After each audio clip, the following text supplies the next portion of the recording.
Polisi menangkap oknum dokter gigi PPDS UI yang merekam mahasiswi kedokteran saat mandi di rumah indekos di kawasan Cempaka Putih, Jakarta Pusat. Atas perbuatannya, dia terjerat Undang-Undang Pornografi dengan ancaman hukuman 12 tahun penjara. Polisi juga telah memeriksa 4 orang saksi termasuk korban. Terhadap motif pelaku dengan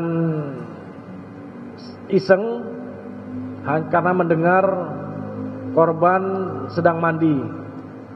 Hasil dari proses pemeriksaan terhadap pelaku mengakui perbuatannya. Telah merekam korban yang sedang mandi. Dan pengakuan dari pelaku baru kali ini melakukan perbuatannya.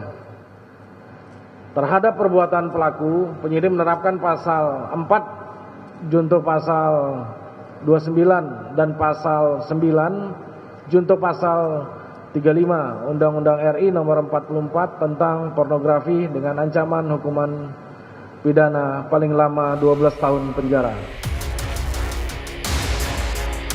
Sementara itu terkait pemerkosaan terhadap 3 perempuan yang dilakukan dokter PPDS Unpad di Rumah Sakit Hasan Sadikin Bandung, pihak rumah sakit menyebut tindakan tersebut adalah kriminal murni. Korban merupakan anak pasien dan pasien Rumah Sakit Hasan Sadikin. Pihak rumah sakit bilang sudah menerapkan prosedur yang ketat dalam pengambilan obat. Dokter PPDS pelaku kekerasan seksual memanfaatkan sisa-sisa obat yang digunakan untuk pasien. Sisa obat itu kemudian dikumpulkan untuk membius korban. Pelaku juga memanfaatkan ruangan di rumah sakit yang tidak terpakai. Yang dilakukan oleh oknum ini adalah dia mengambil sisa-sisa dari yang sudah dimasukkan ke pasien. Misalnya ada dari 2 ampul ada sisa setengah cc atau cc diambil. Jadi dia punya sendiri akhirnya. Nah ini yang kami tidak bisa ini. Jadi kalau kami mengeluarkan 2, kembalinya harus 2. Nah ini jelas sekali bahwa SOP yang sudah ada di kami itu mengenai narkoba ini sangat-sangat sekali ketat dan itu selama ini kami lakukan sesuai dengan apa yang sudah disetujui. Buntut dari sederet kasus asusila yang melibatkan dokter, Menteri Kesehatan Budi Gunadi Sadikin mewajibkan aturan adanya tes psikologi saat rekrutmen dokter PPDS. Menkes juga meminta agar ada transparansi dalam proses rekrutmen, sehingga tidak salah pilih dokter yang mengikuti sekolah dokter spesialis. Saat rekrutmen dari calon peserta pendidikan dokter spesialis, itu diwajibkan untuk mengikuti tes psikologis. Sehingga dengan demikian, kita bisa mengetahui kondisi kejiwaannya dari bersangkutan untuk bisa melakukan pendidikan ini dan nantinya akan bisa melayani masyarakat dengan sebaik-baiknya. Saya juga minta yang kedua, agar transparansi dari proses rekrutmen ini dilakukan dengan baik, sehingga tidak ada lagi yang preferensi khusus yang mengakibatkan kita akan salah pilih dari peserta pendidikan dokter spesialis ini. Terungkapnya satu demi satu kasus kriminal yang melibatkan dokter PPDS seperti fenomena gunung es. Sebelumnya di Semarang, Jawa Tengah, seorang dokter PPDS Universitas Diponegoro, Aulia Risma, meninggal dan dalam penyelidikan ditemukan adanya perisakan atau bullying. Aulia, yang merupakan calon dokter anestesi, ditemukan meninggal di kamar indekosnya.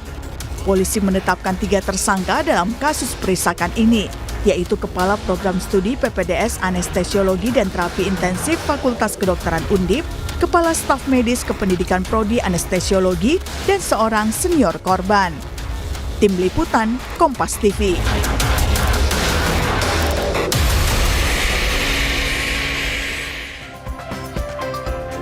Saudara, terungkapnya satu demi satu kasus kriminal yang melibatkan dokter PPDS seperti fenomena gunung es. Di Jakarta, seorang dokter PPDS menjadi tersangka pencabulan. Di Bandung, seorang dokter PPDS menjadi tersangka pemerkosa. Bahkan tahun lalu, seorang dokter PPDS justru menjadi korban perundungan. Menanggapi rentetan kasus tersebut, Menteri Kesehatan Budi Gunadi Sadikin mewajibkan tes psikologi saat rekrutmen dokter PPDS. Dan kita akan bahas soal ini bersama dengan sejumlah narasumber. Ada di studio Ketua Ikatan Ahli Kesehatan Masyarakat Indonesia atau IAKMI, Pak Hermawan Saputra. Selamat pagi, Pak. Selamat pagi, Mas Bre. Sehat selalu. Sehat selalu. Kemudian dari sambungan Zoom, Saudara, ada Ketua Umum Pengurus Besar Ikatan Dokter Indonesia atau PBID, Slamet Budiarto, dan Ketua Himpunan Psikologi Indonesia atau HIMSI, Andik Matulesi. Selamat pagi, Pak. Selamat, Pak Andik. Selamat pagi. Selamat pagi. Baik, saya ke Pak Hermawan terlebih dahulu. Pak Hermawan, ini terkait dengan kasus rentetan asusila yang terjadi bertubi-tubi, paling tidak selama sepekan terakhir, 2 pekan terakhir. Dan kemudian melibatkan dokter, khususnya justru dokter PPDS yang sedang melakukan pendidikan di rumah sakit. Tanggapan Anda, Pak? Ya tentu Mas Bre, kalau peristiwa kriminalitas dan adanya potensi bullying dan seterusnya dalam program pendidikan itu sebenarnya dimanapun ya. Jadi kapanpun, dimanapun proses pendidikan itu berlangsung, bila tanpa pengawasan, bila tanpa supervisi, dan juga dalam proses oknum yang tidak memiliki integritas yang baik, pasti kemungkinan akan ada terjadi hal tersebut. Tapi kita inginnya kejadian seperti ini tidak berulang ya, Mas Bre. Maka itu perlu ada perbaikan yang lebih menyeluruh, tetapi juga lebih precise. Jadi proses pendidikan itu sendiri sebenarnya diatur.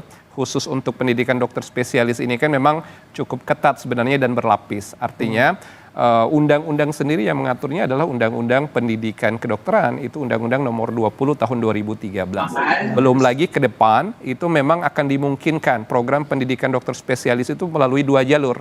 Ada yang disebut dengan university based yang seperti yang berlangsung saat ini, tapi dimungkinkan juga adanya hospital based medical education. Nah, oleh karena adanya beberapa opsi ini ke depan, perlu dari sekarang itu dengan yang disampaikan oleh Kementerian Kesehatan, memang harus ada evaluasi dan juga screening yang lebih ketat terhadap yang paling penting itu tidak hanya akademiknya, tetapi juga integritas. Nah, sebenarnya secara normatif ya, setiap mahasiswa baru tidak hanya di pendidikan spesialis saya rasa, di pendidikan sarjana, pasca sarjana itu dilakukan adanya di samping tes potensi akademik juga ada psikotes sebenarnya.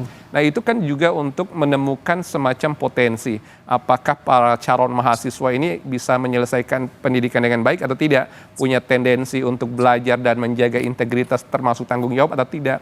Nah tentu dalam prosesnya ini bisa juga berkaitan dengan tidak hanya menyangkut pribadi ya atau kapasitas akademik dan profesionalitas pribadi, tetapi juga mungkin juga lingkungan dan tata kelola sistem pendidikan maupun layanan kesehatan ini juga perlu dibenahi, Mas Bre. Tapi kita melihat pernyataan yang disampaikan oleh Pak Menkes kemarin terkait dengan evaluasi, kemudian rencana perbaikan sistem pendidikan PPDS. Pak Hermawan melihatnya apakah yang disampaikan oleh Pak Menkes kemarin sudah cukup kira-kira dengan misalnya tadi ada seleksi yang lebih ketat di awal dengan tes psikologi, kemudian tes psikologi dengan 6 bulan sekali, apakah sudah cukup sekiranya? Ya sebenarnya sih yang lebih penting tuh bukan pada tesnya, tapi proses pengawasan dan juga penerapan terhadap prosedur yang ada dalam bidang pendidikannya maupun dalam praktek layanannya gitu ya. Nah kalau kita bicara misalnya MPI test ya, atau Minnesota Multipasic Personality Inventory, ini memang penting karena menyangkut screening di 3 aspek.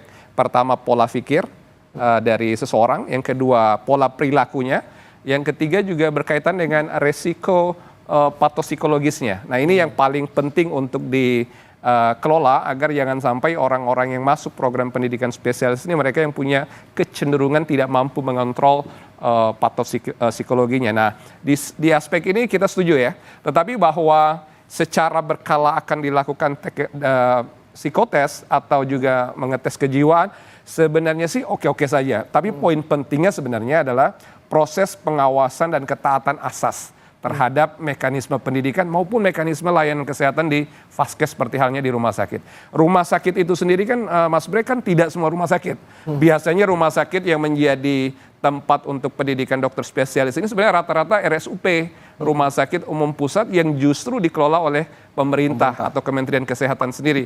Kita ambil contoh kerjasama antara UI dengan RSCM, Sarjito dengan UGM misalnya, demikian juga Hasan Sadikin tempo hari dengan Pajajaran. Nah ini kan sebenarnya semacam afiliasi ya, satu di bawah koridor Kementerian Kesehatan rumah sakitnya, satu di bawah koridor Kementerian Pendidikan Dikti untuk pendidikannya. Nah disinilah perlu dipertemukan sistem agar matching tetapi supervisi berjenjang terkait dengan proses pendidikan dan layanan kesehatan, ini betul-betul harus dikuatkan kembali, Mas Bro. Oke, baik. Saya coba ke Pak Slamet. Pak Slamet, ini kan yang disampaikan oleh Pak Menkes kemarin memang sangat digarisbawahi atau sangat bold gitu ya terkait dengan tes kejiwaan bagi para calon dokter PPDS. Anda melihatnya memang apakah kuncinya di awal ketika kita akan menyeleksi dokter atau tadi seperti kata Pak Hermawan sebenarnya kuncinya di pengawasannya di rumah sakit seperti itu? Maaf, Mas Bri ya? Saya ya? Iya Pak Slamet. Iya, Silakan jadi Pak. gini. Oh, selamat dulu ya, silakan. Saya dulu ya. Pak Slamet silakan Pak. Oke, terima kasih. Perlu kami sampaikan bahwa gangguan jiwa itu atau kelainan jiwa itu timbul karena efek ada stres. Jadi psikologisnya itu nanti akan berubah. Dalam hal seleksi ini kan kewenangan Dikti ya. Dikti akan menseleksi. Hampir semua pimpinan daerah juga dilakukan tes kejiwaan, masuk kuliah juga sama, itu sudah dilakukan. Yang disampaikan oleh Ketua YAKMI itu sangat benar sekali bahwa yang diperlukan adalah pengawasan. Pengawasan pada proses pendidikan.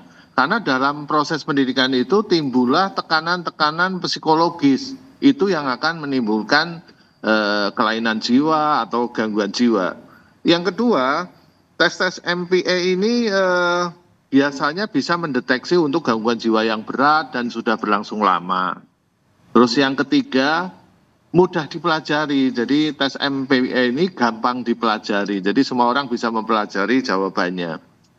Setelah seleksi, saya kira mereka adalah orang yang sudah terpilih, istilahnya udah nomor 1 lah, sudah memenuhi persyaratan baik kejiwaan maupun secara akademis.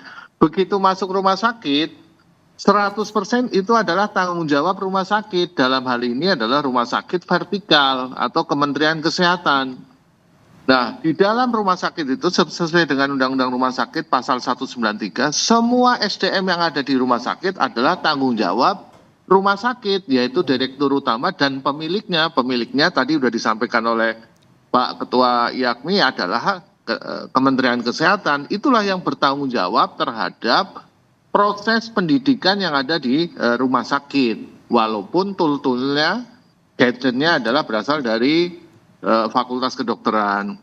Mengenai kewenangan residen itu juga diatur. Semester 1 itu 1 sampai 3 kompetensi, misalnya semester 2, 3 sampai 5 sampai berakhir, karena ini kan pendidikan spesialis itu kan magang. Jadi kalau dia sudah mencapai kompetensi tertentu, mereka bisa melakukan secara mandiri karena dia punya surat izin praktek. Yang kedua, untuk mengurangi tekanan-tekanan psikologis adalah jam kerja. Kami sudah mengusulkan bahwa maksimal 50 jam per minggu. Bahkan Eropa 40 jam per minggu. Tapi teman-teman Kementerian Kesehatan menetapkan 80 jam, 2 kali lipatnya. Ini kan sangat membahayakan pasien, membahayakan residen, dan membahayakan mutu pelayanan. Kalau jam kerja sesuai maksimal 50 misalnya, maka tekanan psikologisnya akan sangat berkurang. Kemudian mengenai gaji residen, bertahun-tahun residen melakukan tindakan medis, uangnya kemana? Uangnya ke rumah sakit. Rumah sakit yang menerima. Nah, rumah sakit gimana? Rumah sakitnya milik Kementerian Kesehatan. Jadi kalau ada ungkapan kenapa gaji nggak di residen, ya pemilik rumah sakit lah yang berhak memberikan gaji kepada residen, termasuk SOP-nya. Jadi kami agak prihatin terhadap pernyataan konvensi Kementerian Kesehatan kemarin. Mungkin mereka nggak paham bahwa rumah sakit itu miliknya beliau yang bisa melakukan apapun, karena di dalam rumah sakit itu ada yang namanya hospital by law, peraturan rumah sakit yang harus ditaati oleh seluruh SDM di rumah sakit, mau residen, dokter umum, koas, dan lain-lain. ada wacana residen untuk SIP-nya dokter umum, nah ini lebih parah lagi. Kalau SIP-nya dokter umum, maka residen kalau sudah mencapai kompetensi bisa operasi, dia tidak bisa melakukan operasi gitu loh. Kalau menggunakan SIP dokter umum. Jadi sebetulnya kan masalahnya ada residen tidak digaji, tinggal digaji aja. Karena residen setiap hari operasi sekian dan dia dibayar oleh BPJS atau oleh pasien umum, maka direktur rumah sakit atas izin Menteri Kesehatan memberikan gaji kepada residen tersebut, gitu loh. Oke. Nah, mengenai kewenangan-kewenangannya bisa diatur semua. Jadi itu sekali lagi, gimana? Ya, jadi sebenarnya tekanan yang diterima oleh dokter residen ini memang sangat banyak ya Pak ya, terkait dengan jam kerja, kemudian ada juga terkait dengan insentif yang mungkin bisa berdampak pada kejiwaan mereka, seperti itu. Iya, betul, 4-5 tahun dia tidak digaji, jam kerjanya tidak karu-karuan. Dan dalam waktu dekat Ikatan Dokter Indonesia akan berkonsultasi dengan Komnas HAM terkait hal ini, karena ini sangat membahayakan sekali. Oke, Gitu. baik. Sebelum saya ke Pak Andik, saudara, kami disclaimer terlebih dahulu, kami sudah mengundang dari pihak Kementerian Kesehatan untuk bergabung dalam dialog hari ini, namun kami belum mendapatkan respons dari pihak Kementerian Kesehatan dan kami akan wakilkan dalam pernyataan Menkes kemarin. Saya ke Pak Andik. Pak Andik, terkait dengan tadi pernyataan Pak Dokter Slamet terkait dengan tekanan yang mungkin dihadapi oleh dokter PPDS terkait dengan jam kerja yang over, kemudian ada juga tekanan finansial di mana mereka tidak mendapatkan uang ataupun insentif ketika mereka melaksanakan tugas mereka. Apakah itu juga menjadi salah satu faktor yang bisa membuat mereka tertekan ataupun terganggu kejiwaannya? Ya, terima kasih Mas Bre. Jadi memang menjadi dokter spesialis atau pendidikan dokter spesialis seperti juga pendidikan spesialis yang lain itu kan tuntutan akademik dan tuntutan emosionalnya kan sangat tinggi gitu. Ya, jadi mereka punya jadwal yang sangat padat, harus kompetitif, ya setiap kali harus menghadapi berbagai ujian. Kemudian juga ada ekspektasi yang tinggi. Kemudian juga ada, selain itu juga pasti mereka punya persoalan-persoalan pribadi yang harus diselesaikan juga. Jadi memang kalau saya lebih memberikan preferensi bahwa memang tes psikologi sejak awal itu menjadi bagian yang penting. Tidak hanya tes yang terkait dengan gangguan kejiwaan, potensi gangguan kejiwaan, tetapi juga harus melebar, meluas pada potensi-potensi yang lain. Misalnya kemampuan beradaptasi pada situasi yang baru, kemampuan menghadapi atau daya tahan terhadap stres, kemampuan melakukan analisis dan sintesis yang bagus, kemampuan komunikasi, kemampuan untuk menjalin interpersonal relationship. Ya, karena memang tuntutan yang tinggi itu tentunya harus berkonsekuensi pada kemampuan profil psikologis dan kesiapan psikologis yang lebih kuat. Oleh karena itu tidak hanya pada saat rekrutmen saja dilakukan tes psikologi, saya setuju dengan Pak Menkes perlu ada setiap 6 bulan sekali harus ada evaluasi, harus ada screening kembali, karena bisa saja tadi dikatakan oleh teman-teman dari dokter tadi bahwa memang persoalannya tidak semata-mata hanya masalah perkuliahan saja gitu. Tapi ada persoalan-persoalan lain kayak misalnya tadi beban kerja, kemudian bisa saja senior junior yang sampai sekarang tidak bisa bilang, dan banyak hal yang tidak bisa terdeteksi sehingga kemudian perlu dilakukan kajian, perlu ada screening setiap 6 bulan sekali. Oke, kemudian seberapa besar akurasi dari tes psikologi di awal mereka masuk dan juga di setiap 6 bulan misalnya mereka dilakukan, seberapa bisa menemukan adanya potensi-potensi misalnya ada kelainan dalam kejiwaan mereka, Pak Andik? Kalau kelainan kejiwaan sudah dideteksi dari MMPI ya, yang tadi sudah dikatakan oleh teman-teman yang lain. Tapi ada hal lain yang perlu dikaji, misalnya kemampuan analisisnya, kemampuan sintesisnya, kemampuan logikanya, kemampuan beradaptasi, kemampuan daya tahan terhadap stres. Itu ada banyak asesmen psikologi yang digunakan untuk melakukan itu. Jadi tidak hanya 1 atau 2 pengukuran atau assessment, tetapi harus menggunakan berbagai pengukuran sehingga didapatkan profil psikologis yang lebih komprehensif. Demikian Mas Bro. Oke, baik. Saya beralih ke Pak Hermawan. Pak Hermawan, tadi disampaikan oleh Dokter Selamat terkait dengan pengawasan seperti itu ya. Kemudian tekanan dari setiap hari mereka bekerja yang kemudian tidak dibayar karena insentifnya tidak ada. Itu seperti apa di prakteknya ketika di rumah sakit, Pak Hermawan, ketika mereka harus bertugas seperti itu? Betul, ini beragam ya, karena program pendidikan dokter spesialis itu tergantung juga dari spesialisnya. Jadi volume dan juga ritme kerja mereka itu sangat tergantung dari beban kurikulum dan juga akademik sekaligus prakteknya di lapangan. Jadi rentang pendidikan dokter spesialis itu Mas Bre antara 3 sampai 5 tahun tuh. Jadi tadi beragam ya, tergantung spesialistiknya. Maka itu saya sih setuju dengan pendapat dari Ketua IDI ya, Mas Slamet, bahwa kita ini jangan sampai juga dalam target praktek dan pendidikan itu berlebihan bebannya.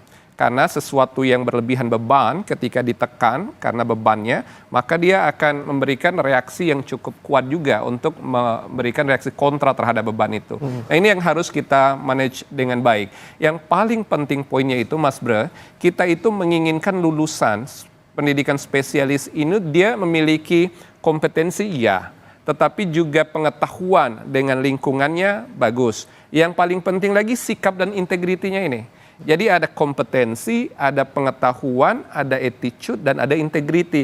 Seyogianya inilah yang menjadi profil lulusan kita. Tidak hanya untuk pendidikan spesialis saya rasa, hampir semua jenjang-jenjang profesional mestinya ini yang kita jaga. Nah kalau kita ingin mewujudkan sikap dan integriti yang baik, juga manajemen psikologi dan respon terhadap lingkungan dalam keseharian proses pembelajaran maupun layanan kesehatan juga mereka harus bijaksana dan jauh dari tekanan yang berlebihan gitu. Nah ini yang memang harus kita rancang dan memang perlu duduk bareng. Maka dulu pernah juga kami ya, walaupun di bidang kesehatan masyarakat kita memberikan masukan terhadap undang-undang pendidikan kedokteran agar pemahaman kompetensi itu juga sejalan dengan kemampuan mengelola situasi. Nah ini yang mahal. Nah di kita tentu saja sudah disampaikan oleh Ketua PBID tadi, ini perlu adanya kebijaksanaan dari dua pihak utama nih. Dalam hal ini Ristekdikti ya, Menteri Ristekdikti, Saindikti ya, dan juga Menkes itu sendiri. Karena tadi jangan sampai juga kita lupa bahwa hampir semua pendidikan dokter spesialis ini tempat prakteknya ada di rumah sakit umum pusat yang sifatnya vertikal milik pemerintah yaitu Kemenkes itu sendiri. Nah ini harus digodok secara bersama. Yang kedua sebenarnya tadi yang saya sampaikan, ada ruang ke depan di dalam Undang-Undang 17/2023, Undang-Undang Kesehatan, itu jalur pendidikan yang berbasis rumah sakit. Nah, di saat ini berbasis university saja, potensi pelanggaran etika, kemudian under kompetensi, kemudian juga under professionalism, itu terjadi. Apalagi nanti kalau kita menerapkan yang hospital base atau academic base. Karena apa? Pendidikan secara etik profesi, kemudian juga pendidikan yang menyangkut keteladanan, bagaimana juga mengelola hubungan manusia ke manusia, bagaimana juga mengelola mental dan juga mengendalikan resiko kerja. Nah itu sebenarnya pendidikan dikti itu sudah mapan dari basis university. Nah tetapi kalau kita nanti kembangkan yang berbasis hospital dan itu pasti akan langsung berkaitan dengan kerja dan beban kerja. Nah ini harus betul-betul kita persiapkan dengan matang dari sekarang agar kasus-kasus seperti ini tidak pernah terjadi di masa datang, Mas Bre. Oke, baik. Saya kembali ke Dokter Selamat. Pak Selamat, terkait dengan tadi beban kerja yang memang sangat berat untuk PPDS, kemudian dari Pak Menkes bilang akan dibatasi 80 jam per minggu, seperti itu ya. Apakah itu cukup untuk bisa kemudian mengurangi beban kerja dari dokter PPDS sekarang? Berarti kalau misalnya dibatasi 80 jam, berarti sebelum-sebelum ini mereka juga kerja bisa lebih dari itu, Pak Selamat. Dan juga terkait dengan mungkin insentif yang mereka terima, mereka tidak terima insentif sama sekali, seperti apa Pak? Ya, 80 jam itu kan tadi saya sampaikan bahwa negara-negara Eropa yang safety-nya paling tinggi itu menetapkan 40 jam per minggu. Kami sudah sampaikan ke Kementerian Kesehatan agar tidak melebihi 50 jam per minggu.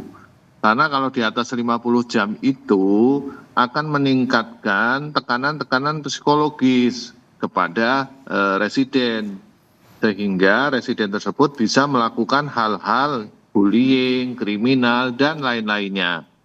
Nah, sehingga kita harus menetapkan bahwa jam kerja itu pasti harus ditetapkan batas maksimalnya. Undang-undang tenaga kerja kita menetapkan 40 jam.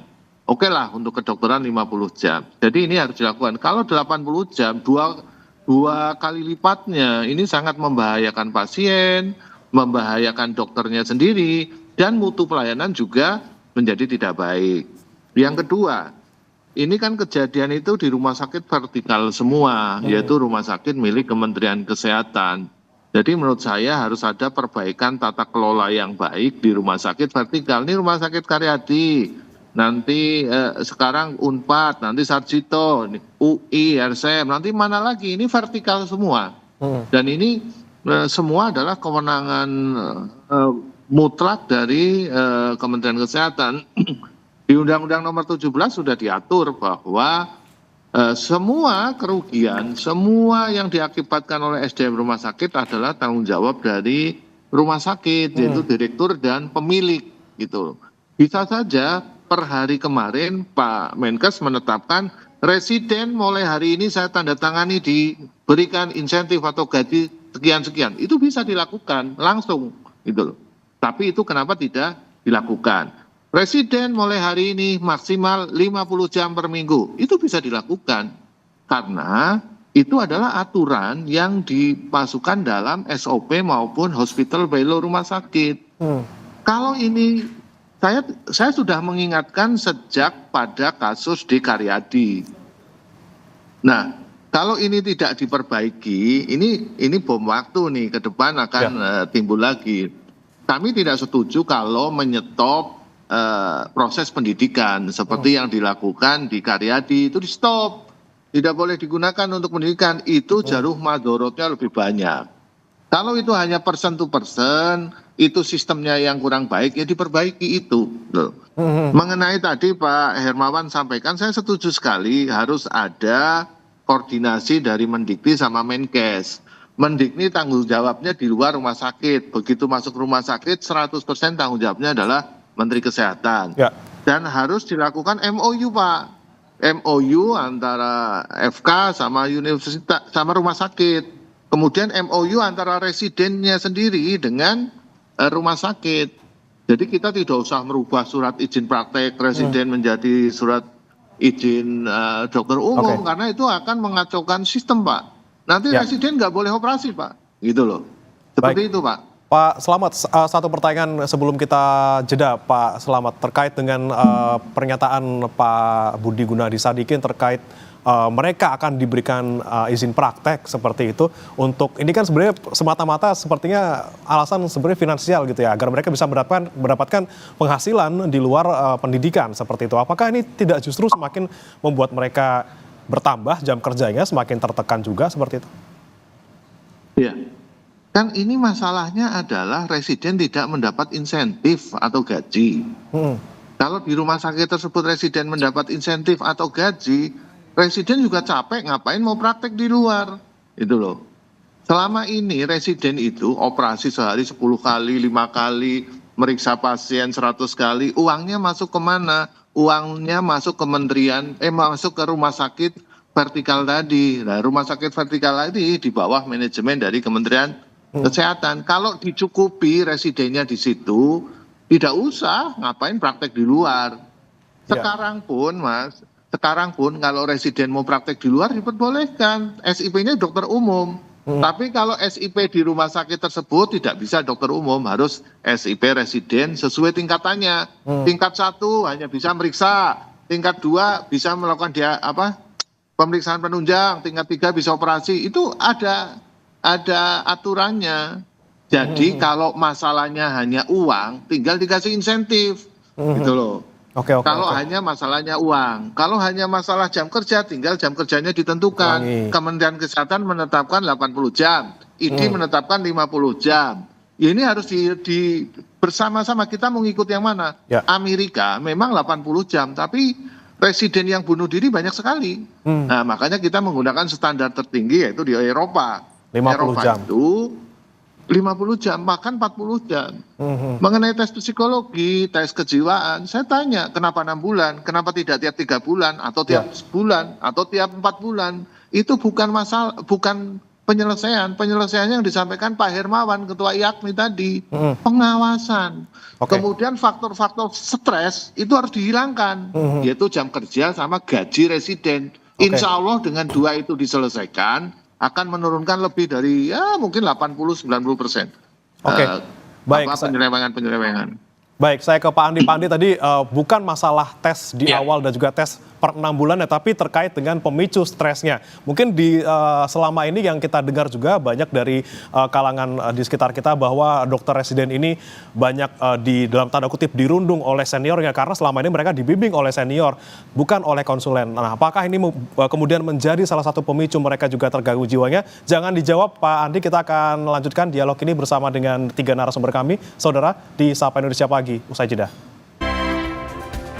Kembali di Sapa Indonesia Pagi, saudara, masih membahas terkait dengan bagaimana kemudian perbaikan tata kelola pendidikan PPDS menyangkut banyaknya kasus yang menimpa dokter PPDS di baru-baru ini. Masih bergabung bersama kami 3 narasumber, Pak Hermawan, Ketua IAKMI, kemudian Dr. Slamet Budiarto, Ketua Umum IDI, dan juga Ketua HIMSI, Pak Andik Matulasi. Saya ke Pak Andik tadi, sebelum jeda Pak Andik, kita dengarkan tadi pernyataan dari Dr. Slamet bahwa sebenarnya kunci dari kesehatan jiwa ataupun mental dari para dokter PPDS ini bukan di awalnya sebenarnya, bukan di seleksinya, tapi bagaimana kemudian tekanan-tekanan yang mereka alami ketika berpraktek, berpendidikan di dalam rumah sakit, itu yang paling menentukan seperti itu. Nah, Pak Andik, kalau Anda melihat seperti apa pengaruh-pengaruh yang sangat besar ketika mereka tertekan, misalnya mereka pendidikannya bukan oleh konsulen tapi oleh senior, yang mana biasanya di senior kalau misalnya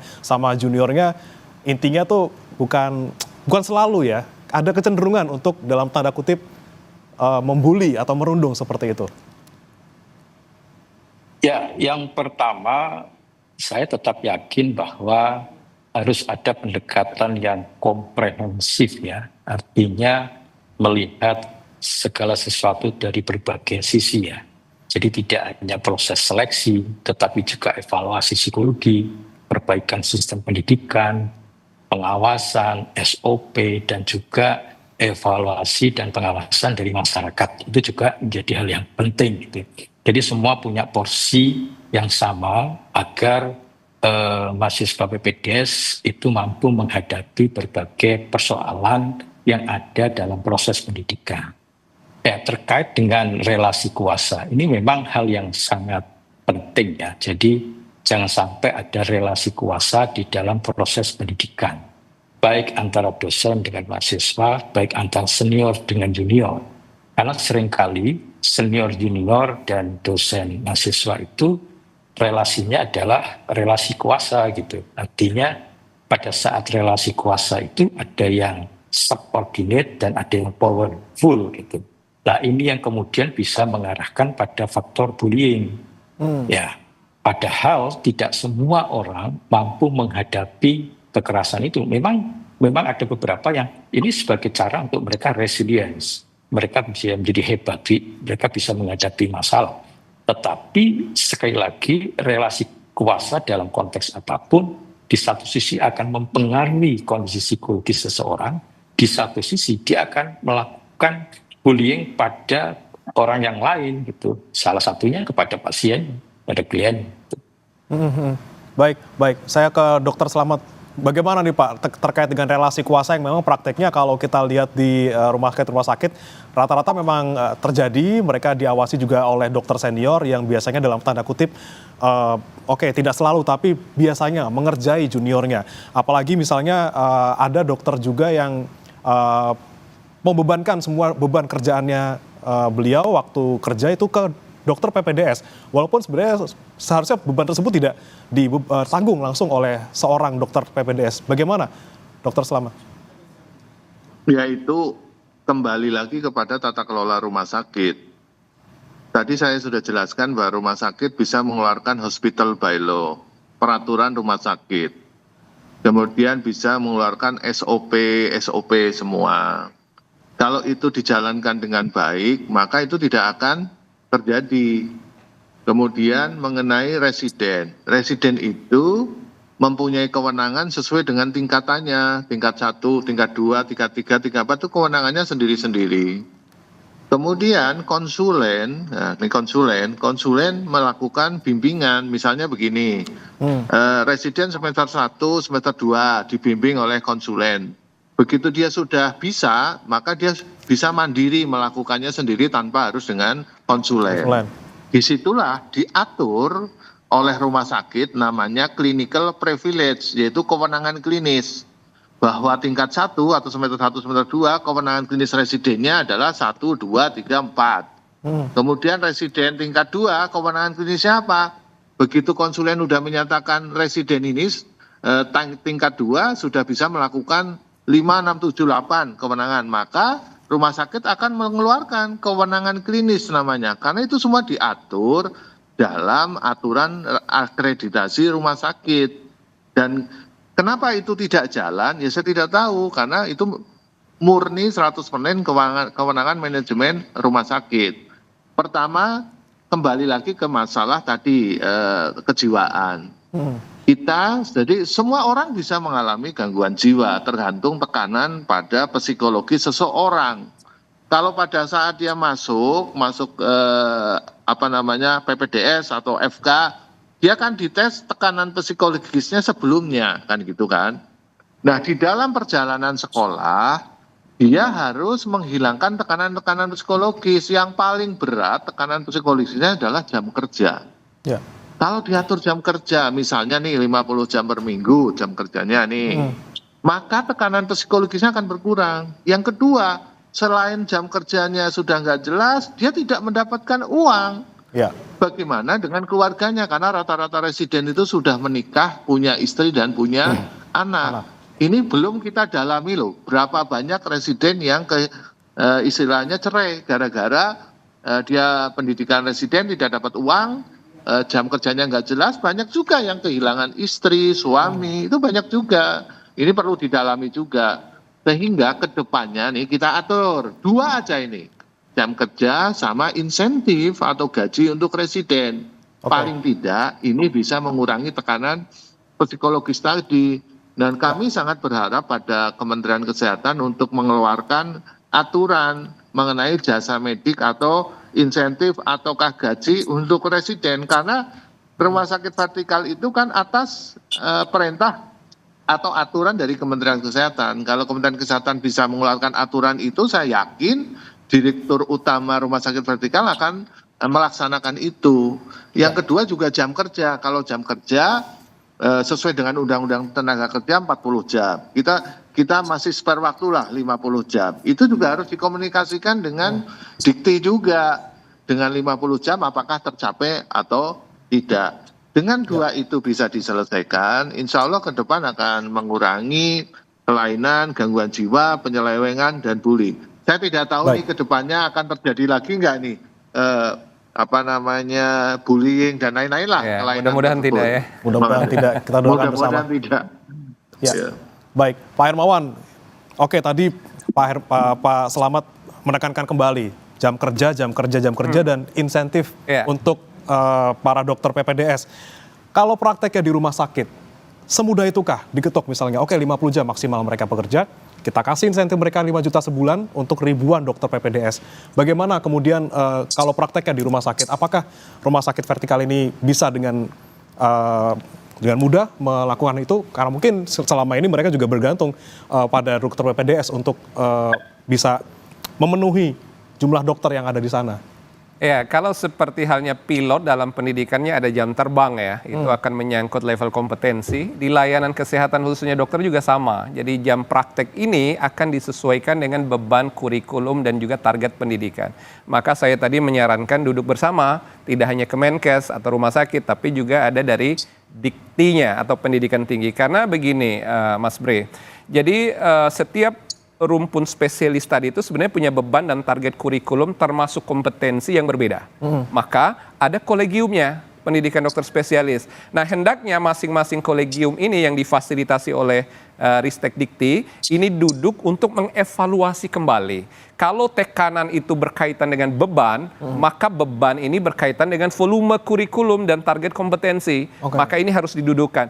Ada beberapa pendidikan dokter spesialis yang kompetensi lulusannya itu beririsan satu sama lain. Mungkin ada irisan antara pendidikan spesialis penyakit dalam dengan paru dengan kardiovaskuler, mungkin juga radiologi dengan beberapa spesialis seperti obstetrik ginekologi dan lain-lain. Nah, ini harus didudukan agar ada sinkron match sehingga yang seharusnya level kompetensi itu bisa diperoleh melalui pembelajaran, pelatihan atau refreshing course tidak harus dipaksakan masuk kurikulum yang menjadi wajib karena ini akan menyangkut beban dan akhirnya juga target kompetensi dikejar berdasarkan praktek layanan yang akhirnya numpuk dalam seminggu menjadi 80 tadi. Nah, ini tentu saja tidak serta-merta selesai di atas desk begitu atau meja, tapi perlu duduk bersama yang kita harus mulai dari kolegium dan kerangka kurikulum pendidikan spesialis ini. Rasanya ini momentum yang bagus juga Mas Bre untuk mengevaluasi, karena jangan lupa Presiden kita ingin mengejar rasio penduduk Indonesia dengan dokter dan dokter spesialis. Jadi kalau sekarang kita punya 283 juta penduduk, harusnya puluhan ribu spesialis itu tersedia dan bisa disebar secara merata. Ada equity, ada equality. Jadi di Indonesia kan problem kita ketimpangan ketersediaan tenaga kesehatan khususnya dokter spesialis. Ketika di stop pendidikan dokter spesialis karena kasus dan kasus tadi, maka memang saya setuju dengan Mas Slamet. Jangan juga ada kasus kriminal individu yang di stop tiba-tiba itu proses pendidikan. Ini juga akan menghambat laju produksi nanti. Sementara kita juga akan mengejar dan ingin mengakselerasi ketersediaan dokter spesialis di Indonesia untuk memenuhi seluruh sistem pelayanan kita yang ada, Mas Bre. Oke, baik. Saya ke Pak Andik. Pak Andik, ini kan memang rencana dari Menkes sudah jelas kemarin ya kita dengar bersama-sama. Tes psikologi akan dilakukan untuk di awal dan juga setiap 6 bulan sekali. Dari HIMSI sendiri, Pak Andik, apakah sudah menyiapkan kira-kira parameternya, kemudian mekanisme tesnya seperti apa? Ya, yang pertama sebelum saya menjawab itu memang kalau saya lihat gini ya. Jadi orang mengalami burnout atau stres atau menganggap itu sebuah tekanan besar, itu kalau sesuatu itu tidak bisa diprediksikan, tidak bisa diramalkan, tidak sesuai dengan harapan. Artinya pada saat SOP berjalan dengan baik, perilaku senior-junior itu tidak ada relasi kuasa, dan semua misalnya jangka waktu dan sebagainya itu berjalan dengan baik, maka tentunya semuanya pasti akan berjalan dengan baik gitu, karena itu sesuatu yang sudah diramalkan gitu. Tapi pada saat sesuatu itu tidak bisa diramalkan, ada banyak hal misalnya perlakuan yang tidak sesuai, itu juga akan menimbulkan stres tersendiri. Yang berikutnya terkait dengan kesiapan HIMSI. HIMSI punya banyak alat assessment psikologi yang berbagai macam untuk mengukur berbagai macam, dan kami juga punya psikolog yang ada di 37 provinsi. Gitu. Artinya sejak awal kami punya keinginan untuk membantu Kemenkes di dalam melakukan tidak hanya sekedar seleksi, tetapi juga evaluasi psikologi, bisa juga nanti misalnya proses coaching, karena bisa saja persoalan itu tidak berhenti di satu titik ya, tetapi orang tidak tahu bahwa yang bersangkutan bermasalah. Oleh karena itu perlu dilakukan screening, perlu dilakukan evaluasi, dan perlu dilakukan coaching. Jadi tidak kemudian dibiarkan saja, tetapi ada proses untuk pengembangan pengembangan untuk penyelesaian persoalan-persoalan yang ada pada mahasiswa PPDS. Oke, Pak Andi, kalau misalnya di awal ketika screening nanti sudah dilakukan gitu ya, ada ditemukan kelainan ataupun ada potensi penyimpangan perilaku pada seorang calon dokter PPDS, apakah ini juga kemudian menutup kemungkinan yang bersangkutan untuk bisa tetap menempuh pendidikan kedokteran spesialis, Pak Andi? Ada dua yang bisa dilakukan gitu ya. Kalau di dalam screening mengalami masalah yang berat, tentunya kita kan punya, setiap pendidikan kan punya CPL ya, capaian pembelajarannya.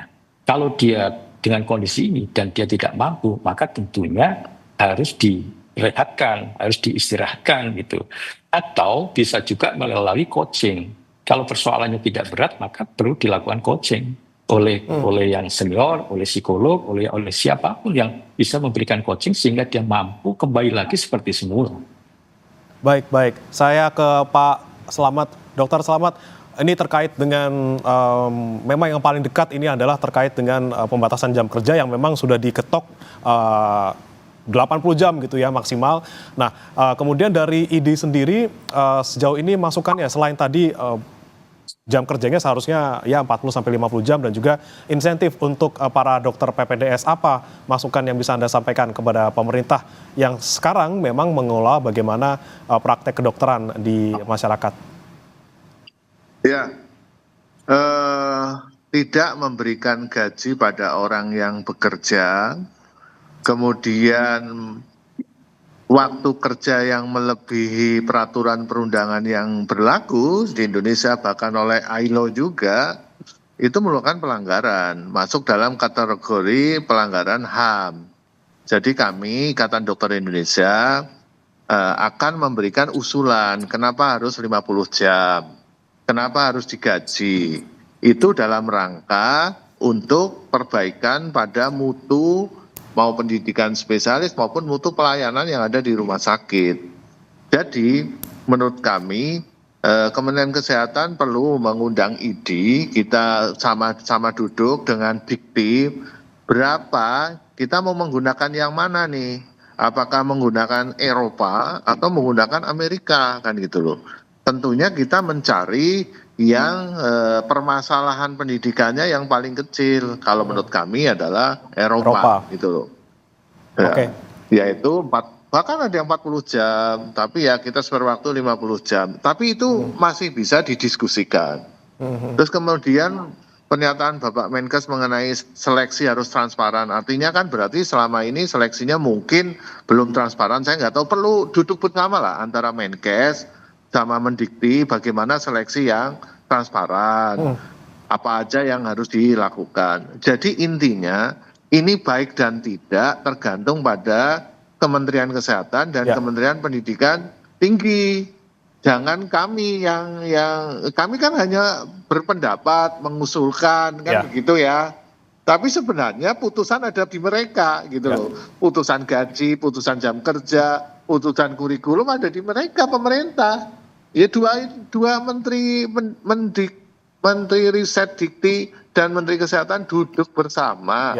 ID boleh sebagai stakeholder independen memberikan pendapatnya. Tapi putusan pada mereka semua. Tapi saya sudah ingatkan pada saat wawancara di TVRI. Ini jangan-jangan nih beberapa bulan lagi akan timbul. Betul juga ini timbul kan gitu kan. Nah jadi jangan sampai teman-teman wartawan hanya diskusi sampai hari ini aja. Harus ada goal, aturan yang bisa dikeluarkan oleh Kemenristek Dikti dan oleh Kementerian Kesehatan. Terima kasih. Baik. Saya ke Pak Hermawan, singkat saja Pak Hermawan sebelum kita tutup. Bola panas sekarang ada di Kemendikti Saintek dan juga Kemenkes. Oke, tadi Anda menyampaikan bahwa kita perlu ada rombak kurikulum dalam tanda kutip. Itu kan membutuhkan waktu yang tidak sebentar. Untuk jangka pendeknya Pak Hermawan, untuk bagaimana agar kasus asusila maupun pembulian di kalangan dokter PPDS tidak terulang kembali?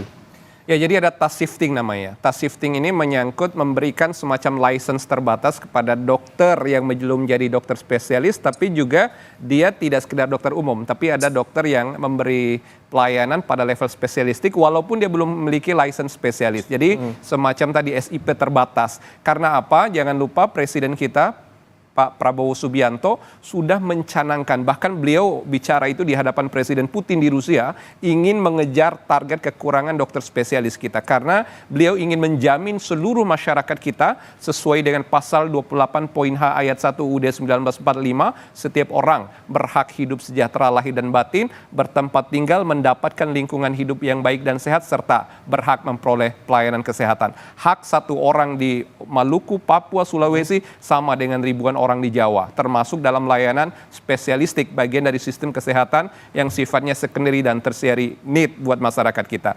Yang kuncinya adalah kebijaksanaan dan mengambil peran kebijakan yang cukup wise atau bijaksana dengan duduk bersama multi stakeholders. Kira-kira itu menjadi kunci kita saat ini, Mas Bre. Baik, kita nantikan nanti bagaimana duduk bersama ataupun bagaimana mereka bisa berkumpul bersama dari semua stakeholder, baik dari Menkes tentunya, dan juga Mendikti-Saintek dan juga seluruh pihak yang terkait untuk bagaimana agar kasus-kasus serupa yang terjadi belakangan ini tidak terulang kembali. Terima kasih narasumber kami, Pak Hermawan, Ketua IAKMI, kemudian Pak Andik Matulesi, Ketua HIMSI, dan juga Dr. Slamet Budiarto, Ketua Umum Ikatan Dokter Indonesia, telah bergabung bersama kami di Sapa Indonesia Pagi.